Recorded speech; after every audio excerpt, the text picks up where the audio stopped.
You're listening to the Corbett Report.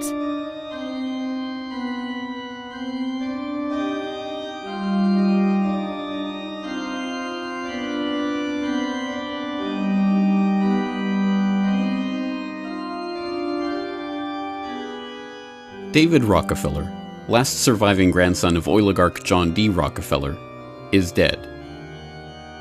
We are told he died in his sleep at the age of 101 this past Monday, and with him the third generation of the infamous Rockefeller dynasty, the fourth if you count John D.'s bigamist snake oil selling father, is at an end. So what does it mean? How do we measure the life of someone who has shaped the modern world to such an extent? One measure of a man, some would say, are the friends that he leaves behind. In that regard, consider the people who are now stepping forward to pay tribute to David Rockefeller and his legacy. Like the Clinton crime family. David Rockefeller was a consummate businessman, a great humanitarian, and a serious scholar. He was a kind, good man to all who met him. Hillary and I are grateful for his friendship and his remarkable life. And the Bush crime family. So many knew him as one of the most generous philanthropists and brightest points of light, whose caring and commitment to the widest range of worthy causes touched and lifted innumerable lives. David was also very active in national and international affairs, and his connections and keen aptitude for issues made him a valuable advisor to presidents of both parties, yours truly certainly included. And the Council on Foreign Relations crime syndicate. Mr. Rockefeller was the longest-serving member of the council, joining in 1941. He served on the board of directors for 36 years, 15 as chairman. In recognition of Mr. Rockefeller's many intellectual, financial, and leadership contributions, the council's flagship studies program, a world-renowned foreign policy think tank, was named in his honor. As much as the testament of the likes of Bush and Clinton and the CFR, arch-criminals who have left a trail of death and destruction in their wake, tells us about the kind of person Rockefeller was, there is another dictum which seems even more apt. The measure of a man is what he does with power. Surely few men in history have been a steward of such vast wealth, and, by extension, held so much power. Chairman and CEO of Chase Manhattan, chair of the Council on Foreign Relations, founder of the Trilateral Commission, founding member of Bilderberg and advisor to its steering committee. In fact, the dizzying array of banks, corporations, think tanks, foundations, and supranational organizations of which David Rockefeller was a member does not even tell the full story of the power that he wielded. Having learned a valuable lesson about power and wealth from his grandfather, he was always careful to portray himself more as an observer of events, or minor participant in the organizations and movements that he, in fact, founded, funded, and brought to fruition. A special televised meeting of the New York-based Council on Foreign Relations provides a window to the real story. The speaker, Vice President Dick Cheney, takes a question from David Rockefeller. Vice President, I just enjoyed so much your whole speech, but I was particularly pleased that you gave such a strong endorsement for the free trade agreement for all the Americas, subject that has been of great concern to me for many years, and particularly recently, and I think it's absolutely essential for the strength of our economy. Rockefeller's role in the drive for an FTAA was a lot more central than he portrays. Rockefeller cultivated Latin American leaders who could be counted on to support such a proposal. Both the 1994 Miami Summit and the FTAA proposal were conceived and nurtured by a Rockefeller-created network. Prominent among the organizations sponsoring the Miami event were the Council of the Americas, founder and honorary chairman David Rockefeller, the Americas Society, chairman David Rockefeller, the Forum of the Americas, founder David Rockefeller, the Institute for International Economics, financial backer and board member David Rockefeller, the Trilateral Commission, founder and honorary chairman David Rockefeller. Growing up in the household of John D. Rockefeller Jr., steward of the family fortune and controller of the infamous Rockefeller Foundation, David and his brothers knew from the earliest age that they would be decision-makers nearly without parallel in human history, capable of shaping events not only at home, but all around the world. A world that they were eager to divide up amongst themselves. The year 1952 marks the end of the transition from John D. Rockefeller Jr. to his sons. It's from that point on that the brothers generation begins to have the recognition, visibility, and effective control over things that allows them to do the kinds of things they want. The brothers were anxious to have the money, unlike their father, for whom the money had been associated with such evil, fraught with such peril. There was a kind of a sense that this money could be used for personal ends now to pursue their professional and social objectives. John D. III continued to run the family philanthropies, but was emerging from his father's shadow through his work in population control and U.S.-Asia relations. Lawrence, who had inherited his grandfather's business touch, was a pioneering venture capitalist. He invested in aviation, new technologies, and built tropical resorts with an eye to conservation. David, the family intellectual, was at age 37 already senior vice president of the Chase Bank and was becoming a champion of urban renewal.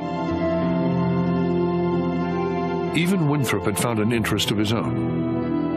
In 1952, he went to Arkansas to divorce Bobo Sears. There, he fell in love with a mountain plateau named Petit Jean and transformed it into a cattle ranch, Winrock Farms. "This is my show," he exulted. "It doesn't have anything to do with any Rockefeller family project." The Rockefeller most in the public eye, Nelson, was a prominent member of Dwight D. Eisenhower's administration. At once a cold warrior and a social liberal, Nelson bombarded the cautious president with ideas, but they were largely ignored. "I've learned one thing," he confided to an associate as he left Washington. "You can't have influence in government if you haven't been elected." Nelson returned to New York like an exiled monarch come to retake his throne, in the words of a biographer. Lawrence stepped aside, ceding Nelson the presidency of Rockefeller Center. John reluctantly surrendered control of the Rockefeller Brothers Fund, the brothers' philanthropy. It was 1956. America stood at the pinnacle of its prestige, and the Rockefellers were the nation's first family, not only of wealth, but also of power. If there was an establishment in America in the 50s, it was these Rockefeller brothers. These young men have taken their place as these absolutely unique members of a unique family. They're, in some sense, the very tip of this kind of the American century, the American experience, this optimism that buoys America in the post-war era. They were, in many ways, at the center of business life, conservation life, environmental life, political life. They were in the middle of it. That's exactly where they wanted to be, and they loved it. 50 years after Ida Tarbell's scathing attack on John D. Rockefeller Sr. in McClure's magazine, Fortune magazine published a glowing profile of his grandchildren. Each brother was said to be worth upwards of $100 million. But more important than their wealth, Fortune argued, was the vast social empire which the brothers commanded. From their headquarters in Midtown Manhattan, their influence reached into every sphere. Over the years, through the Rockefeller philanthropic enterprises, charities, support of science, their business enterprises, a web had developed which spread out and was interconnected with practically every center of power in our country and abroad as well. So this was the real strength and power of the family, going well beyond money alone. Sometimes they would joke about it. They say, well, David gets Europe, Nelson is going to have Latin America, and, John D. III gets Asia, and then they'd make some joke about what Winthrop got, which would be something like Arkansas. But nonetheless, there was something really behind the joke. The Rockefeller clan has never been exactly normal. Not since William Avery Rockefeller, John D's father, abandoned the Rockefeller name altogether to take on the persona of Dr. Bill Livingston, celebrated cancer specialist. The name was a ruse, of course, like everything else about William Rockefeller. He was neither a doctor, nor a Livingston, nor a cancer specialist, much less a celebrated one. But the name change became necessary after his years of hawking snake oil, bigamous marriages, and rape finally caught up with him. An itinerant father, there was one thing that Devil Bill, as he was known by his victims, made sure to teach the young John D. Rockefeller, future robber baron. "I cheat my boys every chance I get," William Rockefeller once bragged to one of his confidants. "I want to make 'em sharp. I trade with the boys and skin 'em, and I just beat 'em every time I can. I want to make 'em sharp." That selfish fruit never fell far from the Rockefeller tree, and it is a telling sign that David Rockefeller opens his 2002 memoirs with this self-serving tale from his own grandfather's funeral. After the service, as everyone milled about, Mr. Yorty, grandfather's valet, gestured to me. Yorty, a dapper Swiss fellow, had been grandfather's valet and constant companion for 30 years. I knew him well, but he had always been reserved in my presence. I went over to him, and he pulled me aside into a deserted hallway. "You know, Mr. David," he began. From as early as I can remember, the staff always addressed us in that way, Mr. Rockefeller being too confusing with so many of us having that name, and first names would have been too familiar. "Of all you brothers, your grandfather always thought you were the most like him." I must have looked very surprised. It was the last thing I expected him to say. "Yes," he said, "you were very much his favorite." I thanked him somewhat awkwardly, but he just waved his hand and said, No, I just thought you should know." I didn't really know what to make of it. I thought it would have been Nelson, but I couldn't pretend I wasn't pleased. Even there, writing of the death of his own grandfather some 65 years later, David Rockefeller couldn't resist making the moment about himself and his own rightful place as successor to his grandfather's throne. If nothing else, the Rockefeller household raised the stakes of sibling rivalry to a significant degree. But it wasn't only Rockefeller blood flowing through the veins of David and his brothers.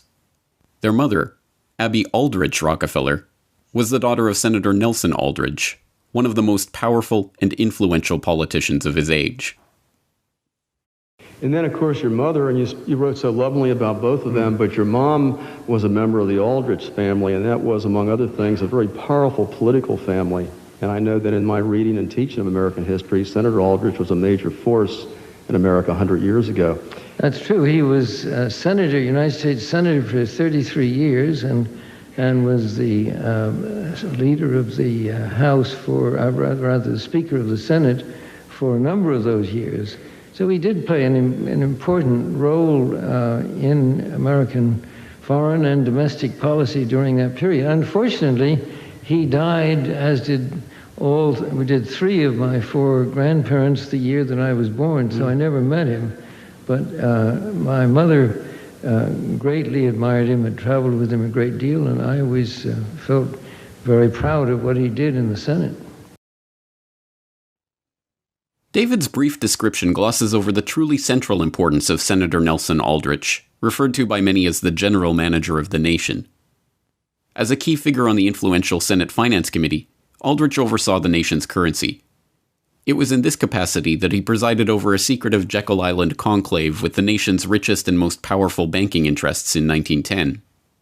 As outlined in Century of Enslavement, the history of the Federal Reserve, it was that meeting, undertaken in complete secrecy and hidden from the public until decades after it took place, that eventually gave birth to the Federal Reserve System itself. Indeed, it is in the marriage of John D. Rockefeller Jr.'s wealth and business influence with Abby Aldrich's banking and political influence that we can best understand the world-conquering dominance of the brothers' generation of the Rockefeller clan. Their entire lives, David and his siblings were enveloped in the cocoon of wealth that came with their Rockefeller-Aldrich heritage. never without the assistance of the army of valets, nurses, chambermaids, and servants that were available to attend to their every whim. Even their childhood games were played in the secure comfort of luxury. David and his brothers would roller skate up Fifth Avenue to school every morning, closely followed by a chauffeured car in case they got tired. With seemingly no irony or sense of the absurd, young David delivered Thanksgiving food baskets to poor families in Harlem as part of a school project, accompanied by a liveried chauffeur in full uniform who handed him the baskets so he could present them to the poor. It was from within this pampered bubble of unreality that David Rockefeller began to form his understanding of the world and his own place in it. When he went to college, there was no question that he would attend the most elite. He studied English history and literature at Harvard, earning his bachelor's degree in 1936, began his graduate studies in economics at the London School of Economics, and in 1940 completed his PhD at the University of Chicago, the school his grandfather had founded. To the surprise of no one, least of all David himself, the University of Chicago Press dutifully published its founder's grandson's thesis on unused resources and economic waste, and the young heir to the Rockefeller throne was then given a position as a secretary in New York Mayor LaGuardia's office. Pressed on the matter, LaGuardia insisted that David was just one of 60 interns working for him and was given no special treatment. He neglected to mention that this particular intern was given the use of the deputy mayor's office. It was also no surprise that, enlisting in the army in 1943, Rockefeller was promptly promoted to captain and assigned to military intelligence, where he drew on his family's own international network of contacts to set up a political and economic intelligence unit. After finishing school and marrying Peggy in 1940, then you became part of the military during World War II. If I'm not mistaken, weren't you down here briefly in Miami? I was. As a matter of fact, after my basic training, I was sent here to the Guard and Administrative Attachment of the Latin American Intelligence Unit that was based in Miami. So I remember my principal responsibility was guarding the property of the Firestone estate, where the principal threat, as far as I could see, was falling coconuts. But luckily, I was never hit by one. And that marvelous estate sat where the Fontainebleau is today. In fact, when they built the Fontainebleau in the early to mid-50s, they built it around the estate, then they leveled the estate. Right. That's a pretty nice tour of duty, actually. Well, that's true. It was. Really. Stationed in North Africa, and eventually France, David again drew on family contacts to set up a military intelligence unit. Predictably, he also used the excuse to secure business opportunities for himself. As he himself relates in his own memoirs, men of my generation often refer to their military service as good or bad. I had a good war. I had been confused and apprehensive at first, but soon learned to adapt, and then how to use my newly acquired skills effectively for the benefit of my country. I look back at the war years as an invaluable training ground and testing place for much that I would do later in my life. Among other things, I discovered the value of building contacts with well-placed individuals as a means of achieving concrete objectives. This would be the beginning of a networking process that I would follow throughout my life. World War II had left tens of millions dead, Europe a smoldering pile of rubble, and much of the world in disarray. But it had taught David Rockefeller about networking, so it was a good war. Unsurprisingly, his key networking opportunity during this period came in the form of his own uncle, Winthrop Aldrich. Uncle Winthrop, as David knew him, was his mother's beloved younger brother, and the chairman of Chase National Bank, whose largest shareholder was David's father, and which was popularly known as the Rockefeller Family Bank. Winthrop, we are told, just happened to be traveling through Paris right before David was recalled to Washington, and offered him a career at the bank. Meanwhile, David's good war was drawing to a close, and his older brothers were busy working to secure a permanent world capital in New York City. Arriving in New York to choose United Nations headquarters, delegates from 7 nations are welcomed by Grover Whalen. They must choose a site within the New York or Boston areas. The committee calls on President Truman at the White House before proceeding to inspect locations. The eastern United States will soon hold the new capital of the world. Nelson Rockefeller, a former member of the U.S. delegation to San Francisco, was appointed by New York City Mayor O'Dwyer to interest the UN in building on the 1939 World's Fairgrounds in Flushing Meadow. When the UN rejected this proposal, the Rockefeller family considered offering part of their own estate, Pocantico, and adjoining properties for the headquarters site. No decision had been made when the UN convened in the fall of 1946. The Rockefeller family was more concerned than ever with bringing the UN to New York City. News accounts from the period convey the atmosphere. As the weary delegates of 54 nations prepare to end their meeting, the world takes stock of recent weeks, highlighted by the beginnings of cooperation. Hopeful signs are the unanimously passed resolution on armaments reduction and atomic controls. And there was big news in the last days as headlines told another story: the gift of a site by John D. Rockefeller Jr. for a permanent world capital in New York. Quickly accepted, the strip along Manhattan's East River is valued at $8.5 million. An ideal site for skyscraper headquarters, the 6-block area extends from 42nd to 48th Street. The Rockefeller family formally presented its gift to the UN in March of 1947. The future of this country and the lives of our children and our children's children are interwoven with the success of the United Nations. In it lies the hope of the people of the world. My father considers it a privilege to have had a part in the development of its permanent home. I'm glad to hand you, Mr. Lee, my father's check. Thank you, Mr. Rockefeller. Mr. Rockefeller, Mayor O'Dwyer, the United Nations extends its sincere thanks to you and to your father for this magnificent gift. We intend to go ahead and create on the East River side a dignified and appropriate headquarters for the United Nations, which will stand for generations to come as a great monument to peace and security. Your family can be proud of its contribution to this cause. Thank you very much. The Rockefeller gift changed the course of history and brought the United Nations to New York City. It is a gift which gave practical and moral support to the young United Nations, thus enabling it to succeed where the League of Nations had failed. It is a gift which furthered the United Nations mission to help save succeeding generations from the scourge of war. In April 1946, while the family was securing the headquarters of their hoped-for global government in New York City, David began his work at Chase as a $3,500 a year assistant manager in the Foreign Department. Almost immediately upon arriving, he began the process of bending the bank toward his will. And just as his brother's will was to promote globalization through the UN, so David's will was to promote globalization through banking. I felt that since American business, in response to the globalization of the world that was already taking place and the move of businesses in our country abroad in order to take care of the companies that they were dealing with overseas, and that was becoming a major part of their business, I felt that we couldn't do a good job in taking care of our even American customers unless we had branches overseas.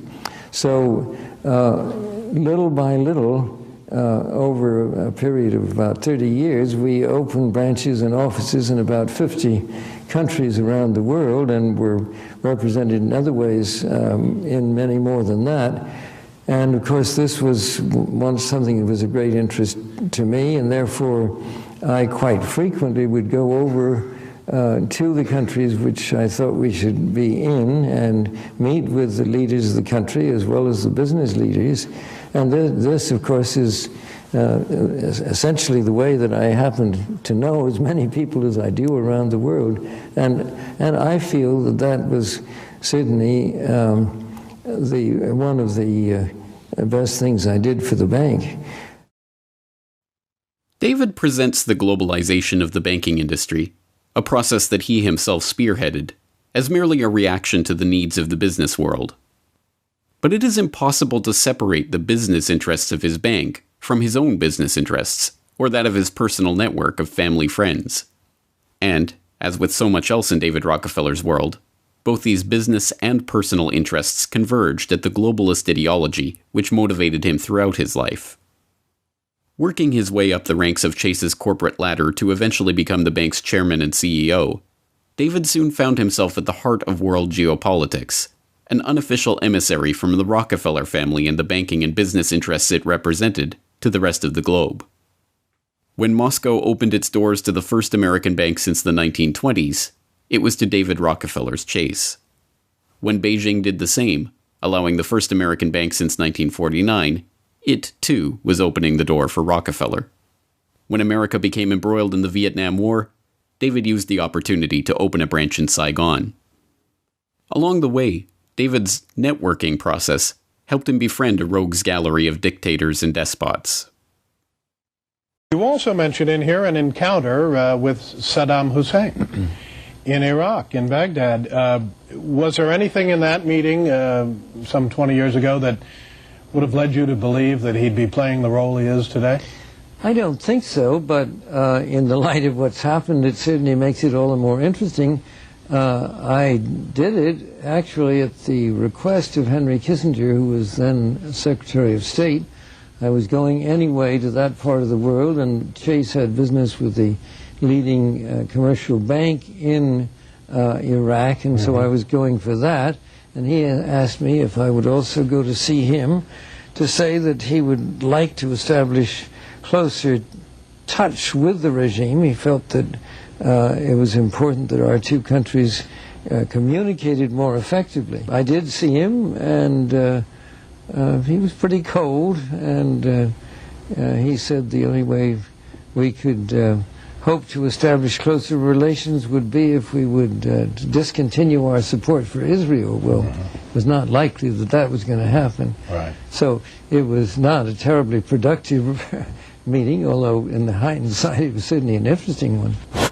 In 1973, David Rockefeller penned an obituary for communist dictator Mao Zedong, the man personally responsible for more deaths than any other human in history, in which he praised the high moral and community of purpose engendered by Mao's leadership and claimed his bloody dictatorship and slaughter of 60 million of his own citizens to be one of the most important and successful dictatorships in history. The Shah of Iran. I was rereading before I read your account. The book that was written by William Shawcross. Yes. A whole book about that.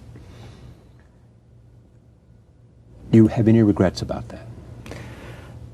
My main regrets are that our country forced him out of office. I think Iran would be better off today had he stayed. It is certainly true that he had secret police that did bad things, and so does this administration.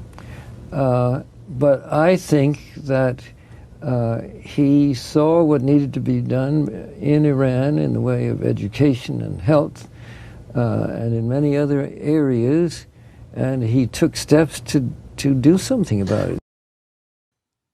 A popular joke of the era held that David Rockefeller never ran for president because he didn't want a demotion. There was more truth to that joke than many realized. He was in fact offered the position of Treasury Secretary 3 times and the chair of the Federal Reserve's Board of Governors once, but turned all of these appointments down because he felt he could accomplish his goals more effectively through the bank.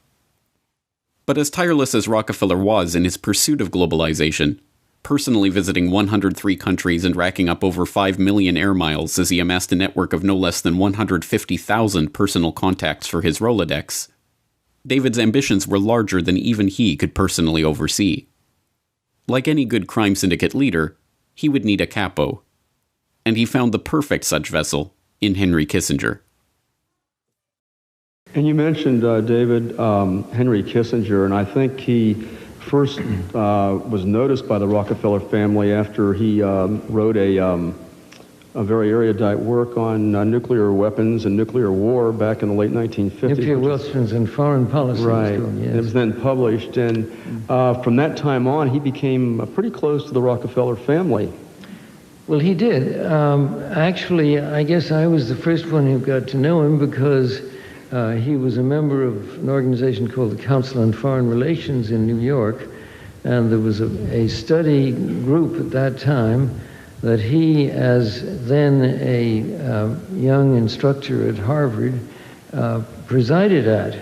And it was a group to study nuclear weapons and foreign policy. And he wrote a book about it based on the study. I was so impressed by him that I introduced him to my brother Nelson, who was then governor in New York and was then considering seeking the presidency of the United States. They became great friends, and actually Henry became Nelson's foreign policy advisor as long as he was in public life, and I think is one of the remarkable international statesmen in the world today. Even 30 years after he was Secretary of State, he is still asked by heads of state when he travels the world for his advice. It was through Henry Kissinger that David Rockefeller could influence policy no matter who was nominally in charge of the country. When Chase needed to prevent its mining interests in Chile from being nationalized by President Allende, Kissinger was happy to organize the coup that overthrew him. The meeting between the mining company and Kissinger was, of course, set up by David Rockefeller.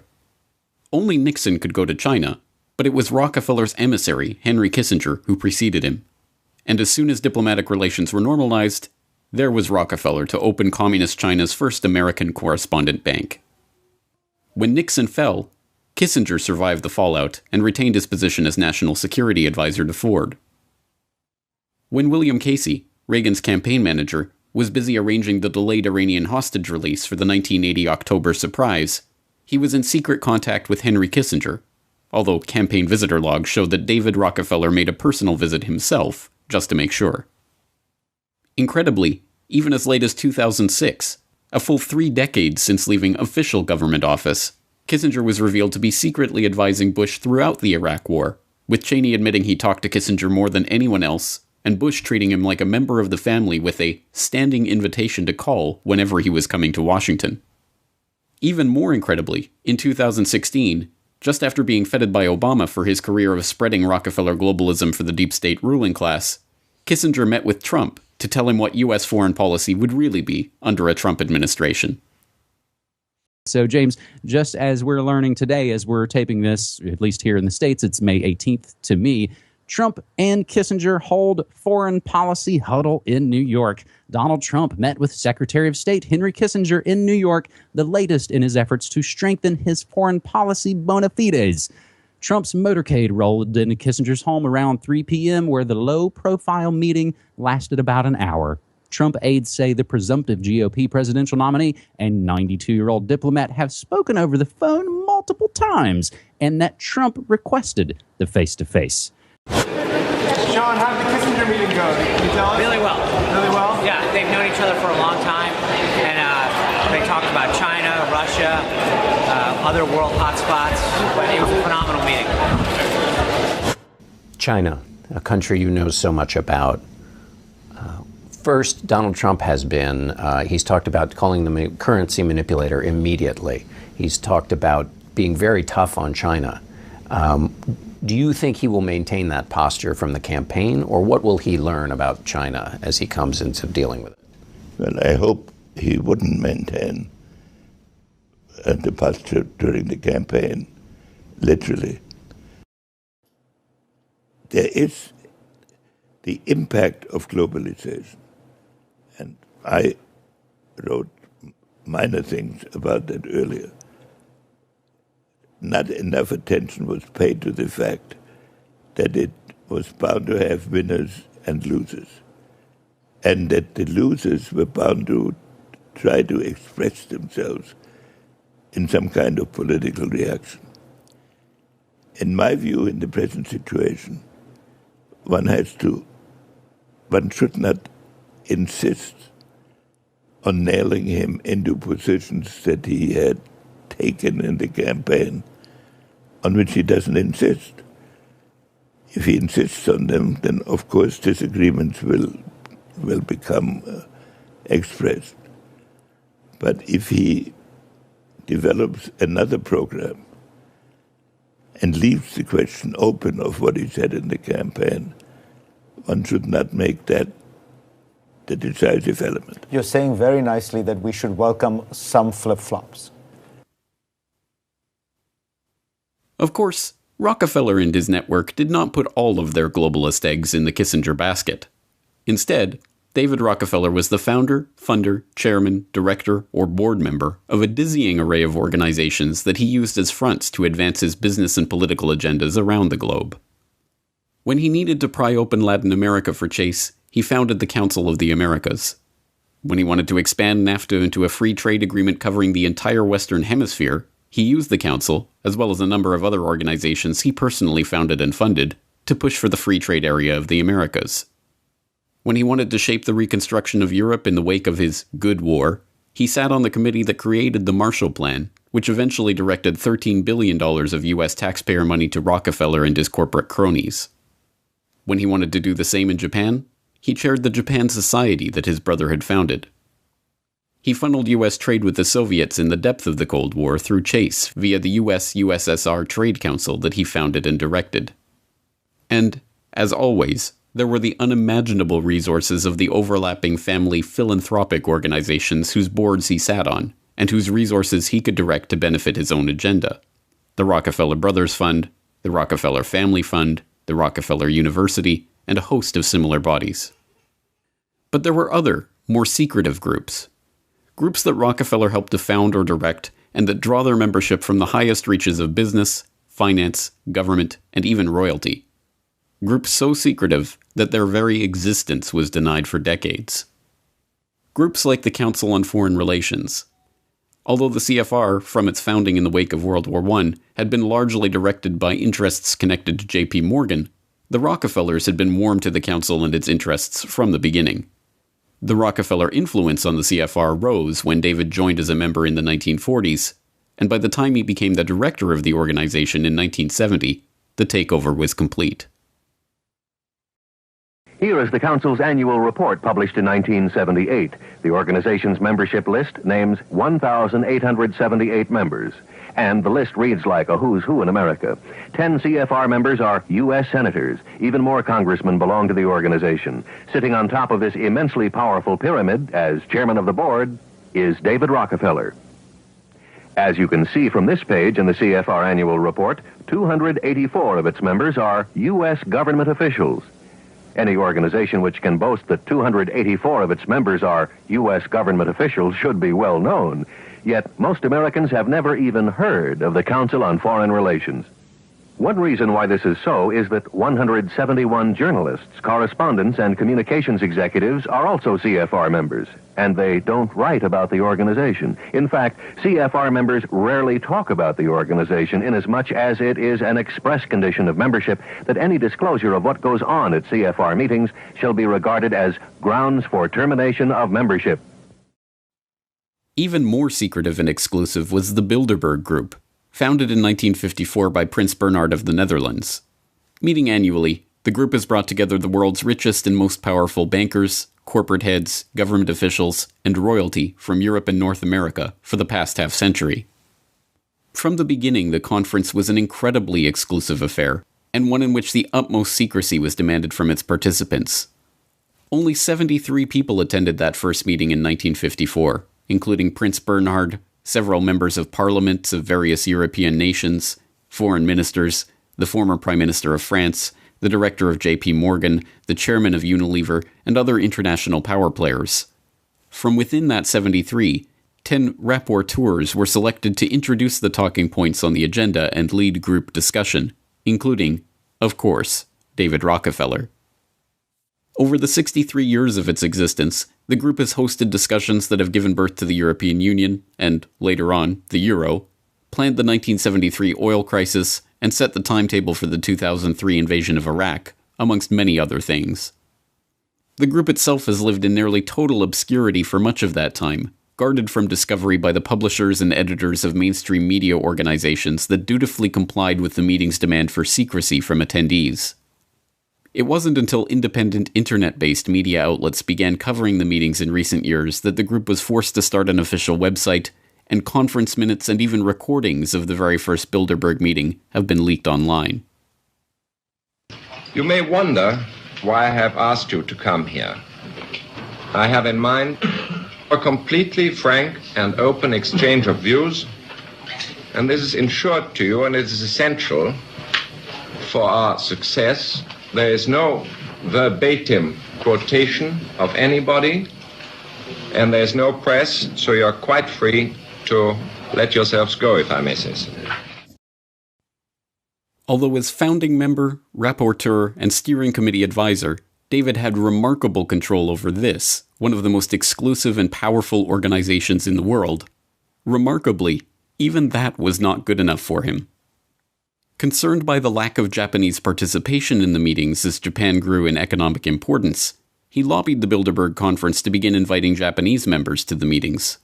When this was turned down, David promptly started another, equally obscure and equally powerful group, the Trilateral Commission, to fulfill his vision of a North American, European, Japanese conference. And then you created the Trilateral Commission, in a sense, to develop relationships with Japan and the rest of the world. I felt very strongly that Japan had become a major power in the world, and that we culturally had very few relations with them. It seemed to me that was a mistake. And so I tried first to persuade the Bilderberg group, which you've been to and know, yes, to include Japan. But they turned that down. They thought the relation with Europe was important and stick to it. So when they turned it down, a group of us started the Trilateral Commission. And it continues today, and you're going to Japan in April. Exactly. Although once again David downplays both his role in the Trilateral Commission and its ultimate significance, it is in fact another group of powerful individuals, including multiple members of every American presidential administration since its founding in 1973, meeting in nearly total obscurity to push Rockefeller's globalist agenda. Well, the Trilateral Commission, as I mentioned, was started in 1973 by David Rockefeller and Zbigniew Brzezinski. And Brzezinski's book, Between Two Ages, I believe, is what really brought Rockefeller to the table at least to pick up Brzezinski as a co-founder of the Trilateral Commission. The subtitle on his book was America's Role in the Technotronic Era. I found out just after I started studying technology that what he meant by the Technotronic Era was essentially technocracy. It's what we have today. You have to go back and read the book to find that out. But when they got into operation, the first thing they did was to put forth a presidential candidate. That was, of course, remember, they had all the money in the world to put at it, too, with Rockefeller and everybody else around him. They picked up Jimmy Carter and Walter Mondale as president and vice presidential candidate, got him elected in 1976, the pair of them. Carter then proceeded to sweep into office 1/3 of the membership of the American members of the Trilateral Commission into his top cabinet positions, and a lot of them went into the State Department too. That was an incredible feat, but it wasn't a political coup in my mind. They said that back in those days. Oh no, we're not interested in politics. Well, I really don't think they were. They wanted to get their hands on the economic machinery of the world, and they did that by capturing the United States executive branch. They didn't care about Congress. They didn't care about the judiciary. They only cared about the engine of economic prosperity, if you will, and that was our government. And so the first U.S. trade representative that was appointed to negotiate trade treaties for the president was a member of the Trilateral Commission.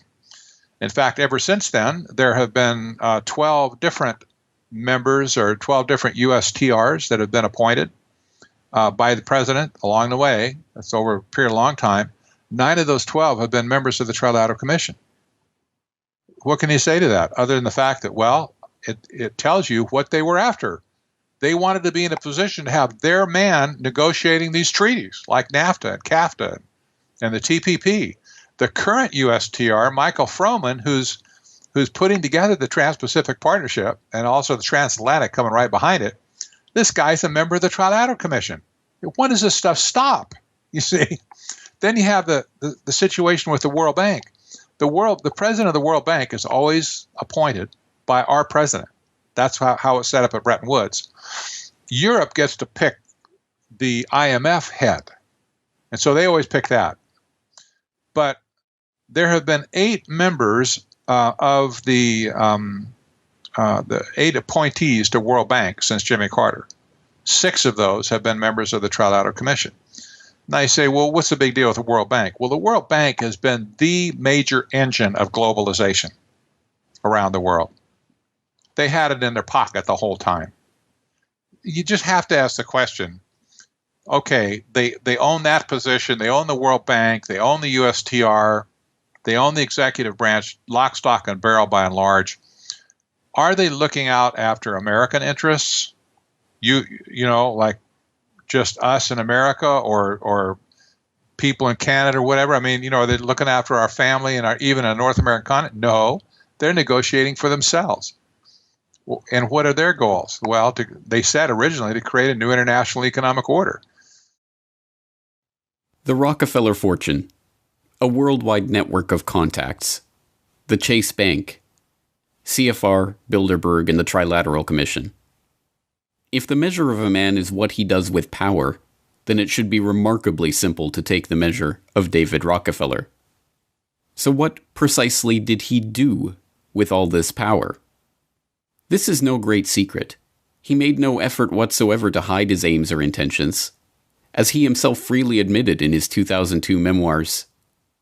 Some even believe we are part of a secret cabal working against the best interests of the United States, characterizing my family and me as internationalists, and of conspiring with others around the world to build a more integrated global political and economic structure. One world, if you will. If that is the charge, I stand guilty, and I am proud of it. But the ultimate consolidation of power, the one world government to be ruled, inevitably, by the Rockefellers and their ilk, is only one half of this dark tale. As we shall see in the forthcoming sequel to How Big Oil Conquered the World, the one world government agenda is not content merely to consolidate that power, but to use it as a weapon against the masses.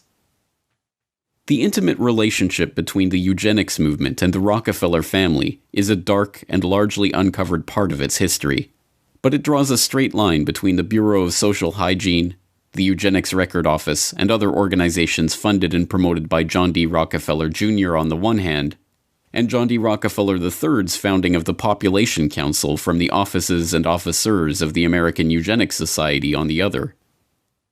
It is the story of a pseudoscientific mania that swept the corridors of power in early 20th century America.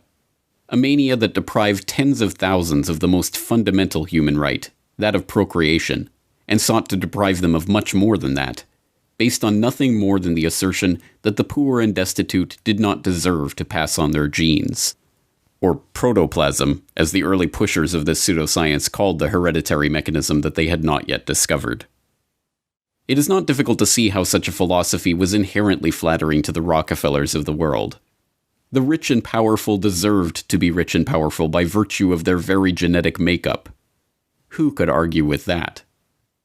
When eugenics was eventually exposed as the pseudoscientific charlatanry that it always was, the adherents to this philosophy, including, of course, John D. Rockefeller III, sought for a more publicly acceptable rebranding of these ideas. They found it in the idea of population control, based yet again on unscientific assertions of overpopulation and its implicit demand to cull the useless eaters of the Third World. And, as always, there was David Rockefeller. And John D. Rockefeller III turned to a protege of the Rockefeller family in the early 1970s, who was then the national security advisor to the president, President Nixon, by the name of Henry Kissinger. Perhaps some of you have heard of this gentleman.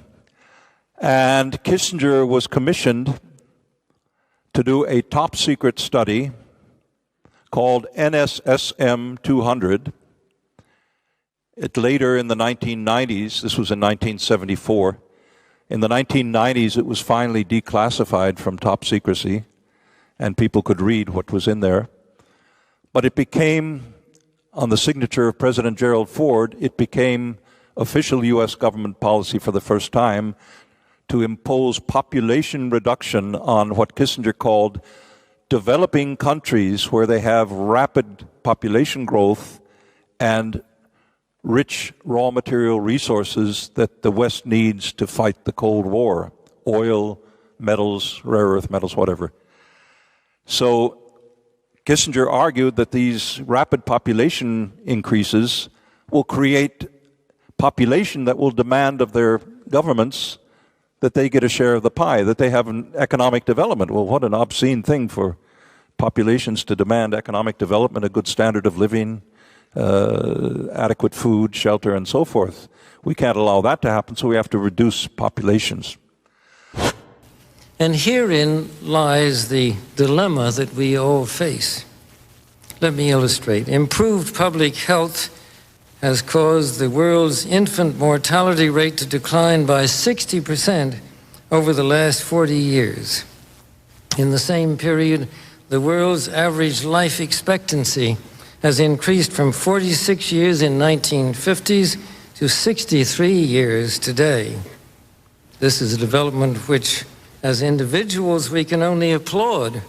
However, the result of these positive measures is a world population that has risen during the same short period of time geometrically to almost 6 billion people and could easily exceed 8 billion by the year 2020.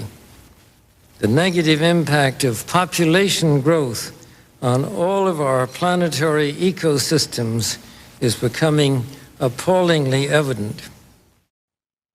So let us measure the man, then, on how he used his power. Worse even than the tyrant who openly rules by decree is the manipulator who rules in the shadows. Worse than the miser is the philanthropist who directs his gifts to favor his own interests. Worse than the open enemy of humanity is its false friend. So it should be no surprise, then, that David Rockefeller has been handsomely rewarded for his lifetime of service to the clique of powerful globalists with whom he and his family have conspired for generations.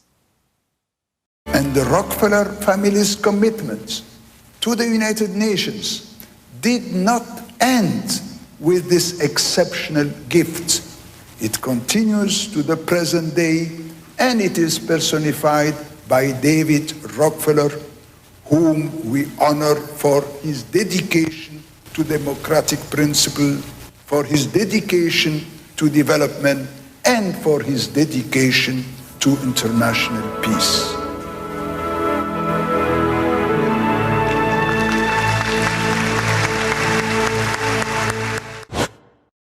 David Rockefeller is a gentleman, a statesman, a scholar, and most important, a genuine humanitarian of the likes our nation has rarely seen. Commander, read the citation. The President of the United States of America awards this Presidential Medal of Freedom to David Rockefeller. Through his extensive humanitarian efforts to promote world peace, David Rockefeller has worked to improve lives both at home and abroad. Building on his family's tradition of charitable giving, he has generously supported a wide range of educational, cultural, health, and urban renewal programs. As co-founder of the International Executive Service Corps, he has recognized the duty and responsibility of the private sector to a world in need. His creation of and support for the Trilateral Commission has provided a unique forum for communication and problem solving by world leaders. Philanthropist, businessman, community servant, and exemplary global citizen, David Rockefeller has earned our enduring respect and heartfelt thanks.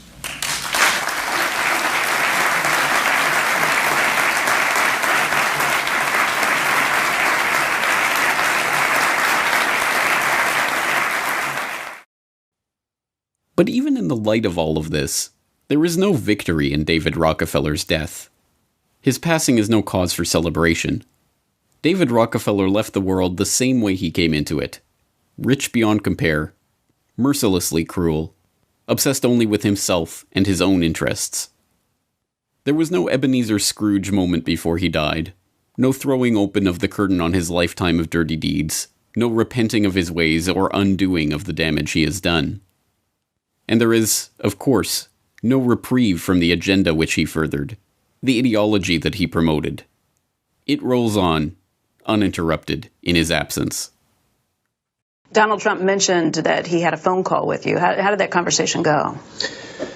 I had an opportunity to talk to him about innovation. A lot of his message has been about things where he sees things not as good as he'd like, but in the same way that President Kennedy talked about the space mission and got the country behind that, I think that whether it's education or stopping epidemics, other health breakthroughs, finishing polio, and in this energy space, there can be a very upbeat message that his administration is going to organize things, get rid of regulatory barriers, and have American leadership through innovation be one of the things that he gets behind. And of course, my whole career has been along those lines, and he was interested in listening to that, and I'm sure there'll be further conversation.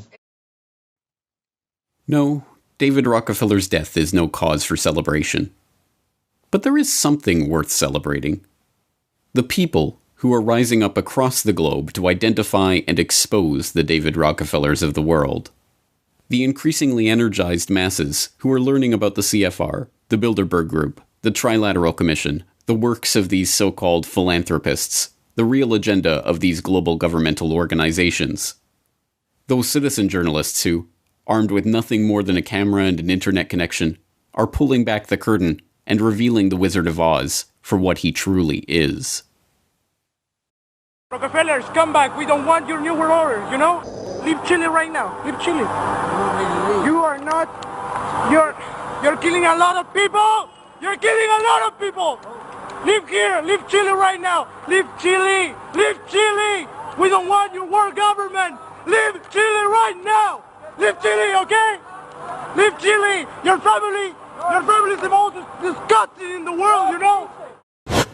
Rockefeller, we know what you're doing. We know what you're doing to the world. Rockefeller, your New World Order will never come in. You're running out of time. Scumbag, you've rushed it. You screwed up. You're not going to stop the Irish, Rockefeller, you scumbag. We are the Irish. We know what you're up to. We know what you're up to, Rockefeller. 1, 2, 3.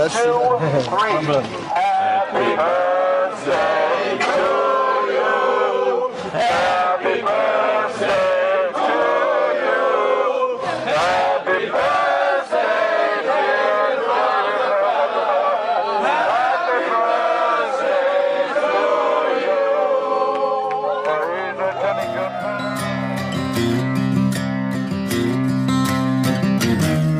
You can run on for a long time. You can run on for a long time. You can run on for a long time, but sooner or later God'll cut you down. Sooner or later God'll cut you down.